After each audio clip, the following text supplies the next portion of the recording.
नमस्कार दोस्तों, YouTube channel excellent exam में मैं विवेक आपका फिर से स्वागत करता हूं। दोस्तों सीटेट जुलाई 2024 एग्जाम के लिए यहाँ पर ये जो क्लास लेकर के आए आप सभी के लिए बहुत ज़्यादा इंपॉर्टेंट होने वाला है, क्योंकि दोस्तों इसे हम बात करेंगे कि 7 जुलाई 2024 के पेपर के लिए हम कैसे तैयारी करें और कैसे कैसे प्रश्न आया है। यानी 2024 जनवरी के जो एग्ज़ाम हुआ था उसी पेपर को हम एनालिसिस करने वाले हैं और साथ में आपको ये भी बताएंगे कि किस तरीके से पैटर्न रहा, कैसे क्वेश्चन पूछा गया है और किन किन टॉपिक से क्वेश्चन सबसे ज़्यादा पूछे गए हैं। तो इस क्लास में संपूर्ण आप सभी को पढ़ाने वाले हैं। तो दोस्तों क्लास में आगे बढ़ने से पहले एक बार आप सभी इस क्लास को लाइक कर दीजिएगा और शेयर जरूर कर दीजिएगा अपने फ्रेंड में, और चैनल पहली बार चैनल को आप सभी सब्सक्राइब कर लीजिएगा। साथ में आप लोग घंटी दबा ऑल पर क्लिक कर दीजिएगा ताकि आने वाले समय की इंपॉर्टेंट क्लास की नोटिफिकेशन जो है आप सभी को मिलती रहे। ठीक है, तो ये एकदम बिल्कुल बहुत ही डिटेल में आप सभी को बताने वाले हैं ताकि चीज़ें आपको समझ में आए और आप जो एग्ज़ाम में एक अच्छे नंबर के साथ पास हों। ठीक है, तो इससे बहुत सारे आपके डाउट भी क्लियर हो जाएंगे, क्योंकि इस बार जो है जिस तरीके से पैटर्न रहा, क्वेश्चन रहा, बहुत सारे बच्चों का जो है 2 नंबर 10 नंबर से 5 नंबर से जो है पेपर रुक गया, यानी कि पास नहीं हो पाया था। तो चीज़ें आप समझेंगे तभी आपको अच्छे सभी नंबर आए, क्योंकि आपको रटना तो बिल्कुल नहीं है।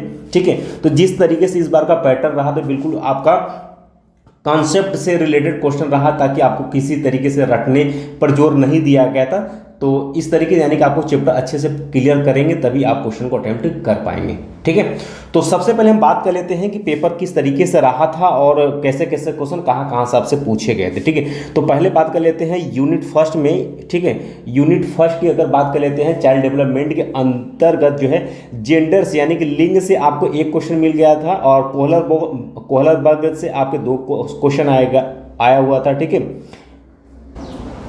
और कंस्ट्रक्टिज्म से आपके 5 क्वेश्चन मिले गए थे, डेवलपमेंट से आपके 2 क्वेश्चन मिले थे, आपके प्रोग्रेसिव, ठीक है, इससे आपके जो है आपके 2 क्वेश्चन यहाँ पर भी मिले थे, और इंडिविजुअल डिफरेंस से यानी कि व्यक्तिगत विभिन्नता से आपके 1 क्वेश्चन मिले गए थे।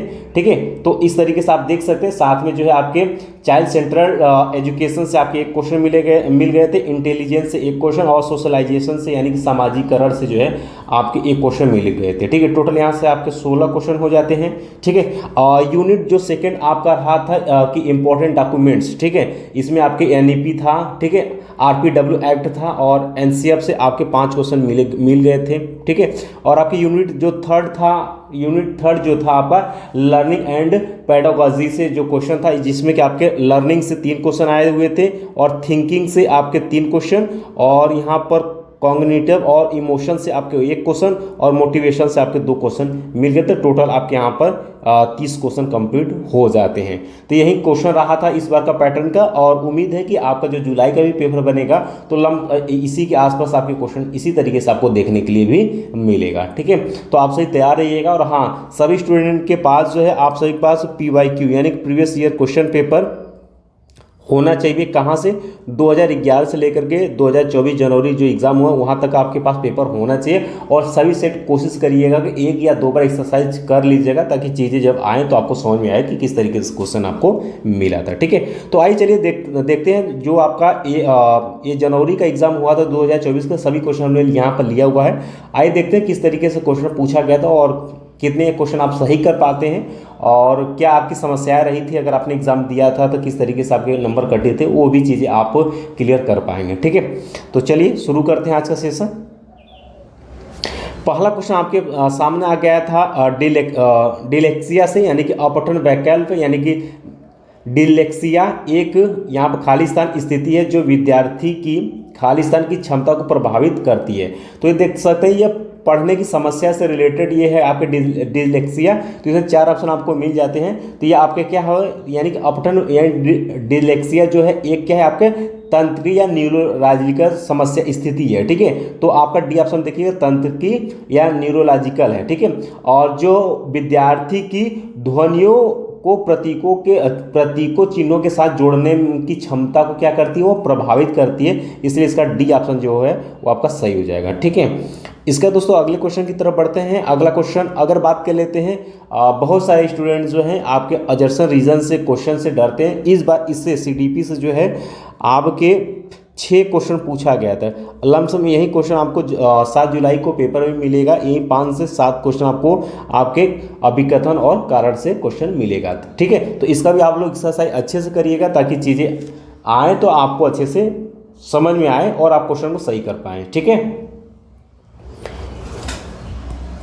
अगला क्वेश्चन है, अभिकथन कहता है कि वास्तविक जीवन की समस्याओं और मूर्त अनुभवों से सीखने से बच्चों को अधिगम, ठीक है, और जानकारी प्राप्त करने के लिए कई रास्ते मिलते हैं। कहता है वास्तविक जो जीवन है, वास्तविक जीवन की समस्याओं और मूर्त अनुभव, ठीक है, अमूर्त नहीं मूर्त, ठीक है, से सीखने से बच्चों को अधिगम और जानकारी प्राप्त करने के लिए कई रास्ते मिलते हैं। बिल्कुल क्या है, बात सही है कि नहीं? देखिए इस तरीके क्वेश्चन को सरल सॉल्व करने से पहले आप ऑप्शन देख लीजिए कि किस किस तरीके से ऑप्शन यहाँ पर दिया हुआ है। ठीक है, या तो कहेगा कि ए सही है आर गलत है, या ए और आर दोनों गलत है, या ए और आर दोनों सही है लेकिन उसका व्याख्या नहीं करता, और एक रहेगा उसका व्याख्या करता। बस यही है।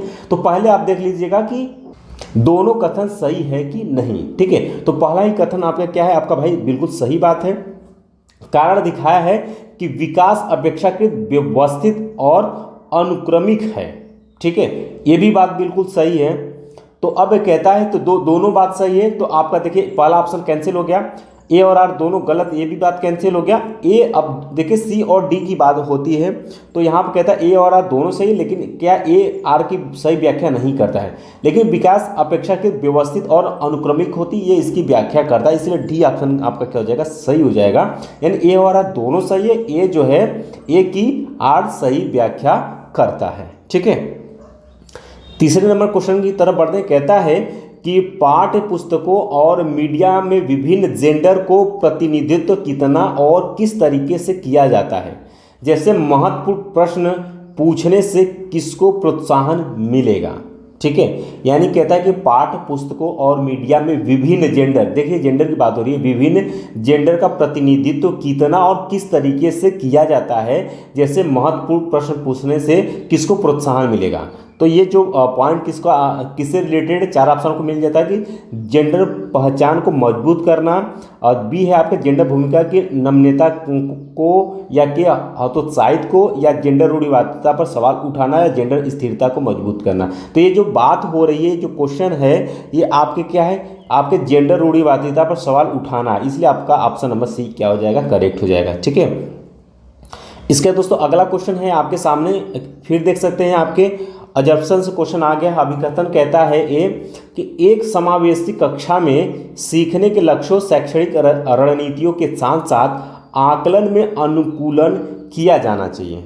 ठीक है, कहता है एक समावेशी शिक्षा जिसमें कि सभी को मिला करके पढ़ाया जाए, यानी कि सभी को उसमें समावेशित किया जाए, वहीं आपकी क्या है, समावेशी शिक्षा। तो कहता है कि एक समावेशी कक्षा में सीखने के लक्ष्यों, शैक्षणिक रणनीतियों के साथ साथ आकलन में अनुकूलन किया जाना चाहिए। तो बिल्कुल बात सही है। ठीक है, तो ये तो कथन आपका सही हो गया। कारण देखिए क्या कहता है, कारण कहता है कि समावेशन का दर्शन शैक्षणिक दृष्टिकोण और मूल्यांकन के माध्यम से सभी व्यक्तिगत मतभेदों को समाप्त करने की वकालत करता है। तो बिल्कुल बात गलत है। ठीक है, ये बिल्कुल बात क्या है, आपका गलत है। ऑप्शन मिला लीजिए, ए सही है, आर आपका क्या है, गलत है। देख सकते हैं पहला ही ऑप्शन आपका करेक्ट सही हो जाएगा, ए सही है, आर आपका गलत है। ठीक है, क्वेश्चन नंबर 5 की तरफ बढ़ते हैं। कहता है एक शिक्षिका, ध्यान समझिएगा, एक कंडीशन दे रखा है। कहता है एक शिक्षिका ने नोटिस किया कि उसका एक छात्र अत्यधिक विचलित है और उसे कक्षा के दौरान ध्यान देने में परेशानी होती है। अब कहता है कि निम्नलिखित में से कौन सी रणनीति छात्र को केंद्रित रहने में मदद करने के लिए एक प्रभावी रणनीति होगी। अब आपको 4 ऑप्शन मिलता है कि कोई शिक्षिका है, वह नोटिस किया कि उसका एक छात्र अत्यधिक क्या विचलित है और उसे कक्षा के दौरान ध्यान देने में परेशानी होती है। ठीक है, तो निम्नलिखित में से कौन सी रणनीति छात्र को केंद्रित करने में, यानी उसको पढ़ने में केंद्रित रहने में मदद करने के लिए एक प्रभावी रणनीति यहाँ पर होगी। तो कहता है यहाँ पर कि स्वनियमन और समय प्रबंधन के लिए छात्र को टाइमर देना, माता पिता को बुलाकर छात्र के खिलाफ सख्त अनुशासनात्मक कार्रवाई करना। देखिएगा, इस तरीके का अगर आपको सख्ती वाला बात आ जाए या फिर दंड देने वाली बात आ जाए, ठीक है, या मारने पीटने वाली बात है, वो ऑप्शन देखते ही आप लोग काट दीजिएगा, ठीक है, उसको काट दीजिएगा, ठीक।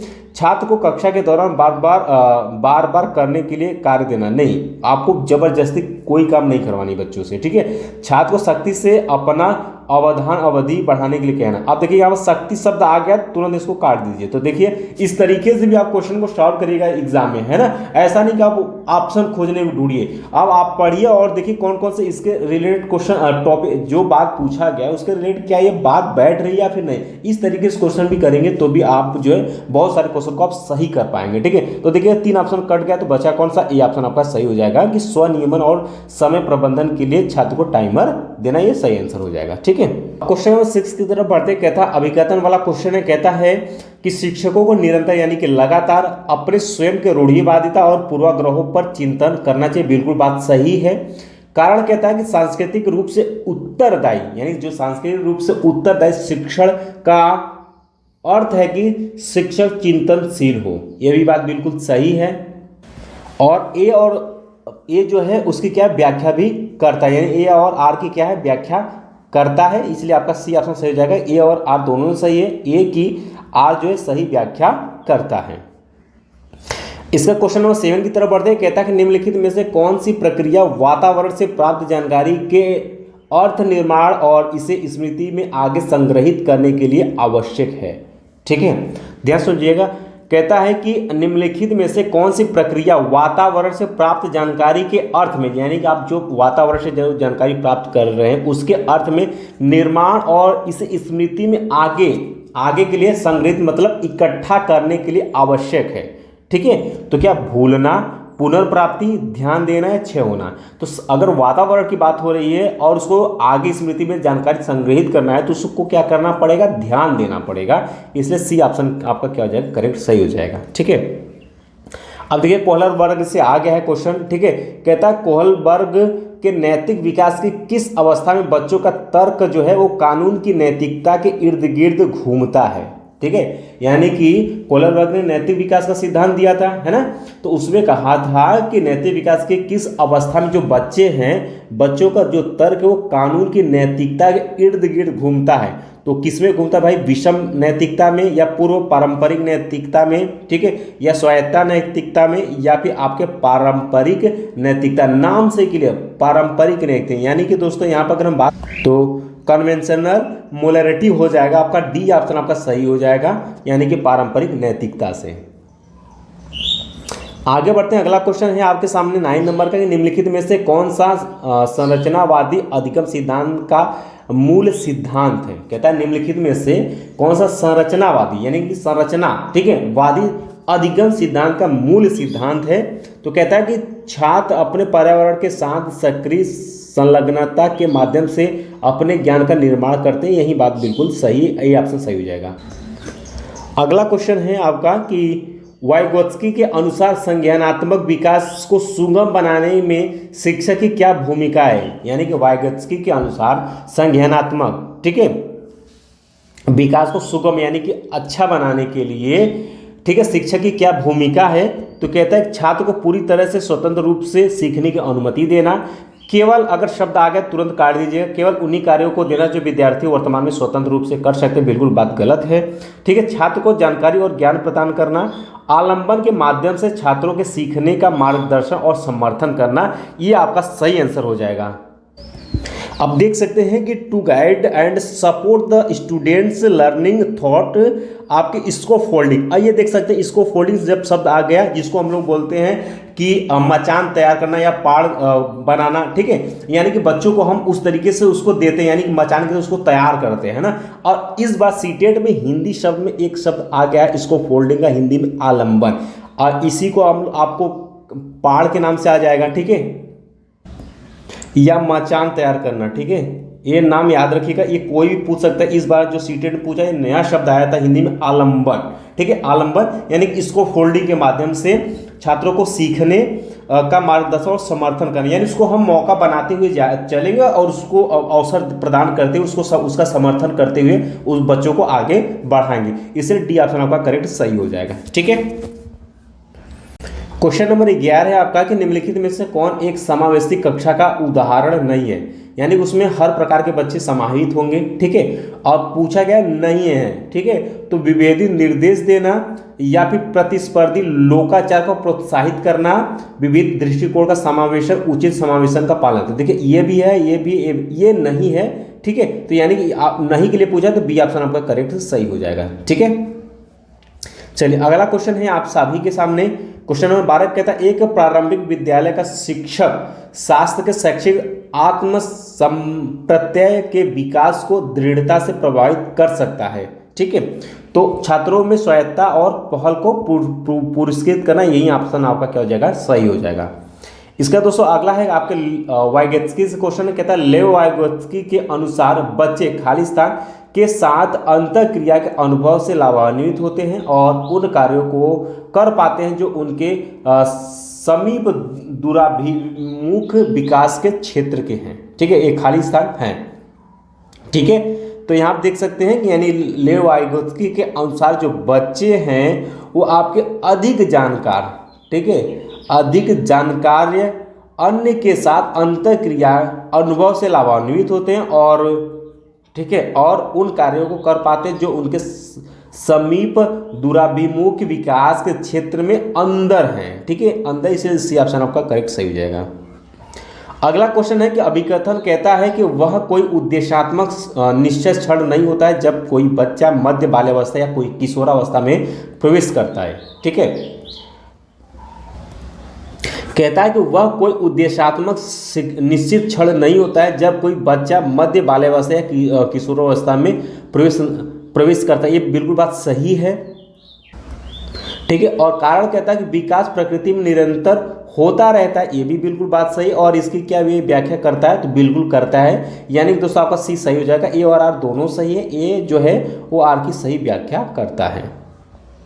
ठीक है, अगला क्वेश्चन है आपका कि एक प्रगतिशील कक्षा में आकलन, ठीक है, क्या होता है कि योगात्मक होता है, मानक संदर्भित होता है, गतिशील होता है, वस्तुनिष्ठ होता है। तो ध्यान में रखिएगा कि एक प्रगतिशील कक्षा में जो आकलन होता है वो क्या होता है, गतिशील होता है। इसलिए सी ऑप्शन आपका करेक्ट सही होगा। इसका दोस्तों क्वेश्चन नंबर 16 है कि शिक्षार्थियों के बीच व्यक्तिगत विभिन्नताओं को संबोधित करने के लिए एक शिक्षक को, ठीक है, विभिन्नताओं को मानव विविधता की प्रत्यक्ष विशेषता के रूप में मानना चाहिए। बिल्कुल बात सही, यही ऑप्शन आपका सही हो जाएगा। ठीक, अगला क्वेश्चन है आपका 17 कि आलोक निम्नलिखित व्यवहार दिखाता है, यानी एक आलोक जो है वह निम्नलिखित व्यवहार दिखाता है। कहता है कि पढ़ते समय सिर को अजीब स्थिति में पकड़ना, आंख को बार बार मूंदना और रगड़ना, आंखों की लाली, सूजन, अक्षर पहचान में भ्रमित होना, यह किसके संभावित लक्षण हो सकते हैं? स्वालीनता विकार से, ठीक है, या फिर संचार संबंधी विकार से, दृष्टि संबंधित समस्या से, भाषा संबंधित समस्या से। अगर बच्चा जो है पढ़ने में अजीब स्थिति करता है, सर को इधर उधर करता है, ठीक है, पकड़ता है और अपने आँख को बार बार मूंदता है और अपने आँखों को रगड़ता है और उसका आँख जो है लाल हो जाता है, सूजन हो जाता है, यानी कि उसको देखने की समस्या हो रही है, यानी उसको दृष्टि संबंधित समस्याएं आलोक को है। इसलिए ऑप्शन नंबर आपका सी सही हो जाएगा। ठीक है, आगे बढ़ते हैं। अगला क्वेश्चन है कि निम्न में से कौन सा एक महारत लक्ष्य अभिविन्यास का वर्णन करता है? ठीक है, यानी कहता है निम्नलिखित में से कौन सा एक महारत लक्ष्य अभिविन्यास का वर्णन करता है? आइए पॉइंट जानते हैं और क्वेश्चन इसका सही ऑप्शन खोजते हैं। ठीक है, कहता है कि महारत लक्ष्य हासिल करने के लिए बोलता है, ठीक है, महारत, ठीक है, तो कहता है बाहरी पुरस्कार प्राप्त करने के लिए उच्च ग्रेड प्राप्त करने पर ध्यान देना, बिल्कुल नहीं, महारत के लिए बात हो रही है। ठीक है, अपमान के डर से, असफलता या सजा से बचने पर ध्यान देना, बिल्कुल बात गलत है। दूसरों के साथ प्रतिस्पर्धा करने के लिए एक निश्चित स्तर के प्रदर्शन को प्राप्त करने पर ध्यान देना, ठीक है, कुछ कुछ ये ठीक लग रहा है। और देखिए कहता है किसी कार्य के लिए अपने कौशल और समझ को सुधारने पर ध्यान देना, ये बिल्कुल बात सही है। अगर आपको महारत लक्ष्य अभी हासिल करना है तो आप क्या करना पड़ेगा, किसी कार्य को करने के लिए अपनी जो कौशल है और समझ को सुधारने पर हम क्या करेंगे, ध्यान देंगे। इसलिए डी ऑप्शन आपका करेक्ट सही हो जाएगा। ठीक है, आगे बढ़ते हैं। क्वेश्चन नंबर 9 है, कहता है कि जिन पियाजे के अनुसार चिन्हों के लिए चिन्हों का प्रयोग करने की क्षमता, जैसे कि अक्षर x को अज्ञात अंक के लिए मानने की क्षमता खाली स्थान के दौरान विकसित होती और विद्यार्थियों को खाली स्थान सीखने में सक्षम बनाती है। तो आइए ये ऑप्शन देखते हैं। कहता है औपचारिक संक्रियात्मक अवस्था, यानी कि दोस्तों कहता है कि यहाँ पर क्षमता खाली स्थान को औपचारिक संक्रियात्मक अवस्था यानी कि उसके के दौरान विकसित होती है और विद्यार्थियों को बीजगणित और गणना, यहाँ क्या हो जाएगा, बीजगणित गणना करने में सक्षम बनाती है। इसलिए ऑप्शन नंबर ए सही हो जाएगा। अगला आपका एजम्पशन का क्वेश्चन है, यानी कहता अभिकथन कहता है कि छात्रों को अच्छा प्रदर्शन करने और स्कूल में बने रहने की अधिक संभावना है यदि उनको अपने स्कूल से भावनात्मक लगाव है और वे मानते हैं कि उनका होना मायने रखता है। ठीक है, क्या एक कथन सही है? तो बिल्कुल बात सही है। कहता है छात्रों को अच्छा प्रदर्शन करने और स्कूल में बने रहने की अधिक संभावना है यदि उनको अपने स्कूल से भावनात्मक लगाव है। ठीक है, और वे मानते हैं कि उनका होना मायने रखता है। ठीक है, ये बात भी बिल्कुल सही है। और कारण कहता है भावनाएं सीखने में महत्वपूर्ण भूमिका निभाती, ये भी बिल्कुल बात सही है। क्या इसकी व्याख्या भी करता है? तो हाँ, व्याख्या भी करता है। इसे सी ऑप्शन आपका सही हो जाएगा। ए और आर दोनों सही है। ए जो है आर की सही व्याख्या करता है। अगला क्वेश्चन नंबर 21 से कहता है निम्नलिखित में से कौन प्रगतिशील शिक्षा में शिक्षक की भूमिका का सबसे अच्छा वर्णन करता है, यानी किसमें प्रगतिशील शिक्षा में शिक्षक की भूमिका सबसे अच्छा वर्णन कौन सा इसमें करता है? 4 ऑप्शन आपको मिल जाता है। कहता है शिक्षक पाठ्यचर्या मानकों का कड़ाई से पालन सुनिश्चित करने के लिए जिम्मेदार है। अगर कड़ाई शब्द आ गया तो बिल्कुल बात गलत है। शिक्षक बच्चों को स्वतंत्र रूप से सीखने देता है और उनके सीखने में हस्तक्षेप नहीं करता है। ठीक है, ये भी बात कुछ हद तक सही है, लेकिन पूरी तरीके से हम कह नहीं सकते। ठीक है, बच्चों को पूरी तरीके से नहीं छोड़ सकते। आगे कहता है शिक्षक कक्षा में ज्ञान और प्राधिकार का प्राथमिक होता है।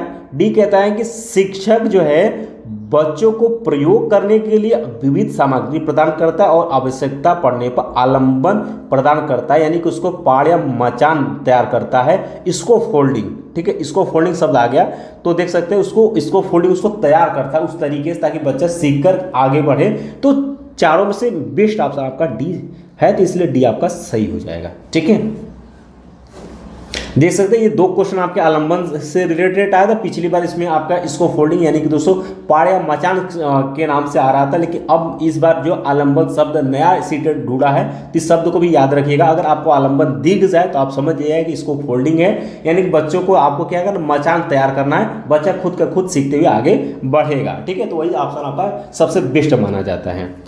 अगला क्वेश्चन कहता है निम्नलिखित में से कौन सा सामाजिकरण की प्रक्रिया की विशेषताएं हैं, यानी सोशलाइजेशन। ठीक है, कहता है निम्नलिखित में से कौन सा सामाजिकरण की प्रक्रिया की विशेषताएं हैं।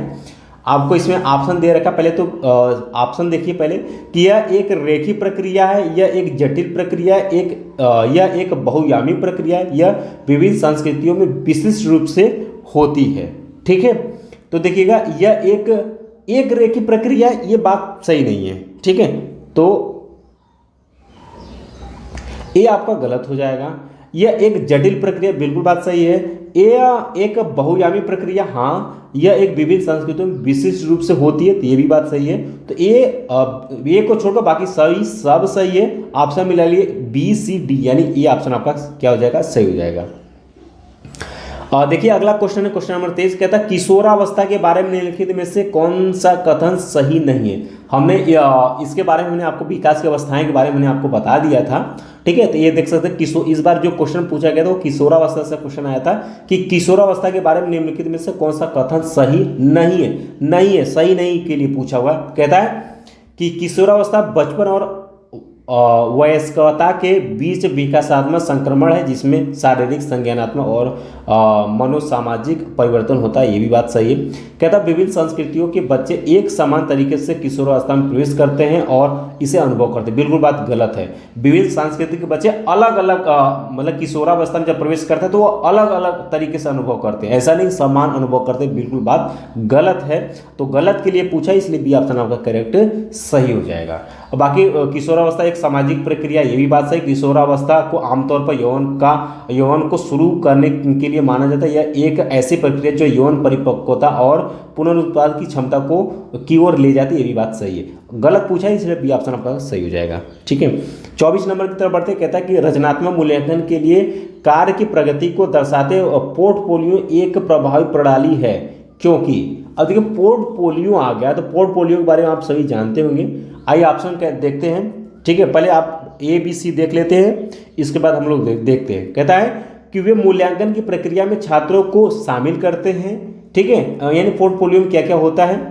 वे बी कहता है वे व्यक्तिगत छात्रों की प्रगति के बारे में अंतर्दृष्टि प्रदान करते हैं। सी कहता है कि वे मुख्य रूप से अंतिम उत्पाद की प्रस्तुति पर ध्यान केंद्रित करते हैं।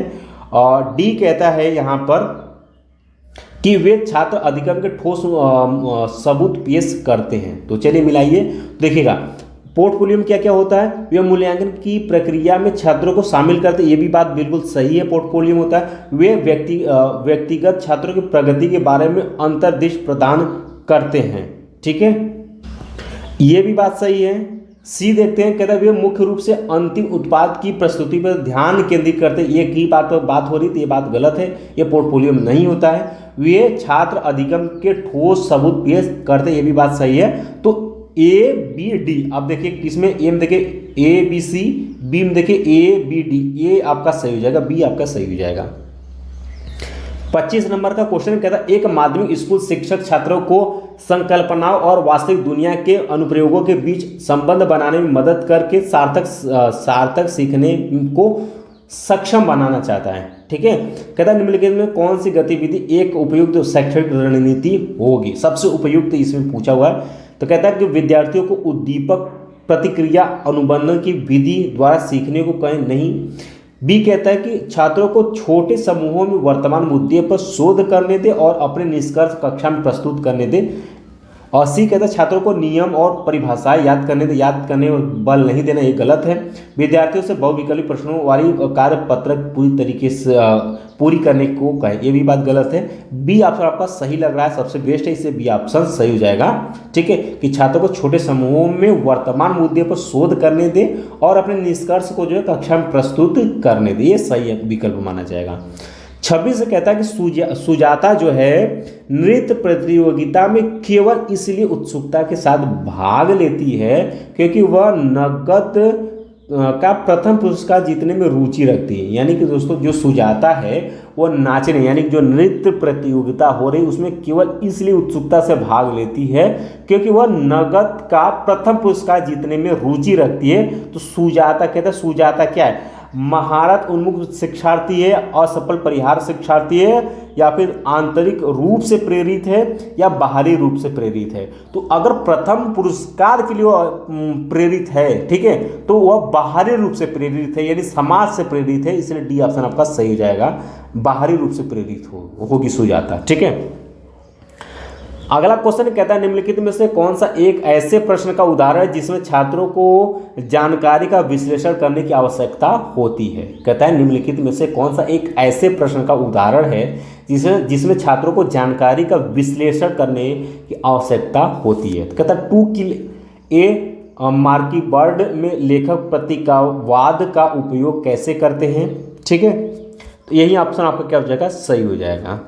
आगे बढ़ते हैं अगले क्वेश्चन की तरफ। कहता है कि जीन पियाजे का मानना था कि ज्ञान है, यानी जीन पियाजे जो थे उनका मानना था कि ज्ञान है। क्या है भाई, देखते हैं ऑप्शन। कहता है कि अधिक जानकर अन्य लोगों के साथ बातचीत से सह-निर्मित होता है।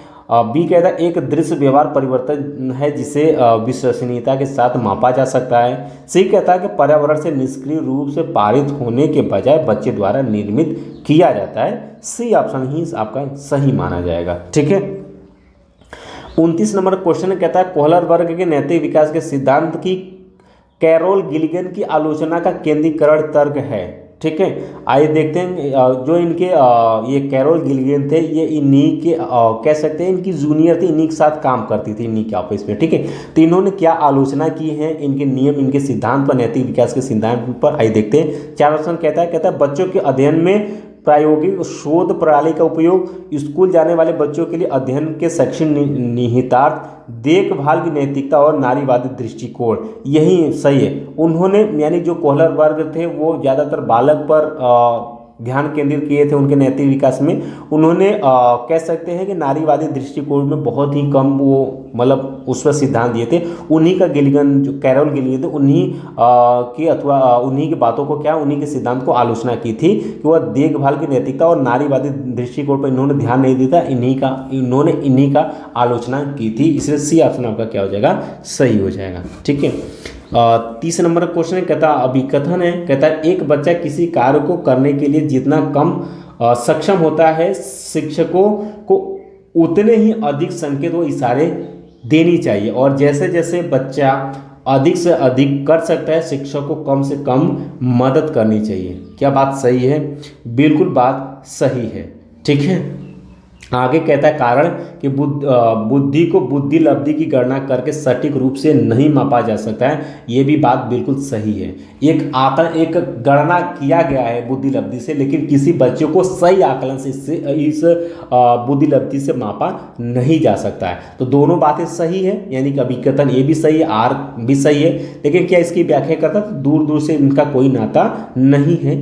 डी ऑप्शन आपका सही हो जाएगा। ए और आर दोनों सही व्याख्या करता है, लेकिन ए जो है आर की सही व्याख्या नहीं करता है। ठीक है, तो उम्मीद है कि दोस्तों आपको ये भी पता चल गया कि ये आपके जनवरी 2024 में सीटेट का कैसे पेपर आया था। ये पेपर सेकंड था। ठीक है, पेपर सेकंड था। ठीक है, तो इसी तरीके का क्वेश्चन आपको 7 जुलाई के लिए भी मिलेगा। तो आपको तैयारी इसी पैटर्न पर रखनी है, हार्ड लेवल पर, यानी लेवल आपको बढ़ा करके रखनी है, ताकि चीज़ें जब आएँ तो आप कर पाएँ। आपको छोटे छोटे क्वेश्चन को नहीं ध्यान देना है, क्योंकि छोटे क्वेश्चन पूछा नहीं जाएगा। जो आपको याद करने वाली क्वेश्चन आपसे मिलेगा नहीं आपके पेपर में, कि ठीक है, कि जैसे कि कोहलरबर्ग किस देश के कहाँ के वो वैज्ञानिक थे, इस तरीके से क्वेश्चन आपसे नहीं पूछा जाएगा। जो हमने ये 30 क्वेश्चन आपको कराया, इसी तरीके से क्वेश्चन आपको मिलेगा। ठीक है, तो आपके पास एक्सरसाइज करने के लिए आपको करना क्या, 2011 से 2024 तक की जितने भी क्वेश्चन हैं सीटेट ने पूछे, उनको ज़्यादा एक्सरसाइज करेंगे तो आपको चीज़ें समझ में आएंगी किस तरीके से क्वेश्चन आ रहे हैं, और क्वेश्चन उसी के रिलेटेड पूछा जाएगा तो क्वेश्चन आप आसानी से सही भी कर पाएंगे। तो चलते चलते इस क्लास को एक बार लाइक ज़रूर कर दीजिएगा, और हाँ, अपने फ्रेंड में ज़रूर शेयर कर दीजिएगा, और चैनल को सब्सक्राइब करके घंटी को दबा दीजिएगा ताकि नोटिफिकेशन आपको मिलती रहे। साथ में आपको टेलीग्राम से जुड़ जाना है, जिसका लिंक हमने इसी वीडियो के डिस्क्रिप्शन बॉक्स में दे रखा है, जुड़ जाइएगा। और सभी सारे प्लेलिस्ट भी आपको मिल जाएगा डिस्क्रिप्शन बॉक्स में। ठीक है, प्लेलिस्ट आपको बन गया, जो भी आपको वीडियोस देखनी है क्लासेस का आप देख सकते हैं। टेलीग्राम पर IIT एक्सीलेंट एग्जाम भी सर्च करेंगे तो भी आप चैनल से जुड़ पाएंगे। तो आज का क्लास यहीं समाप्त करते हैं और मिलते हैं नेक्स्ट क्लास में। तब तक के लिए जय हिंद, जय भारत।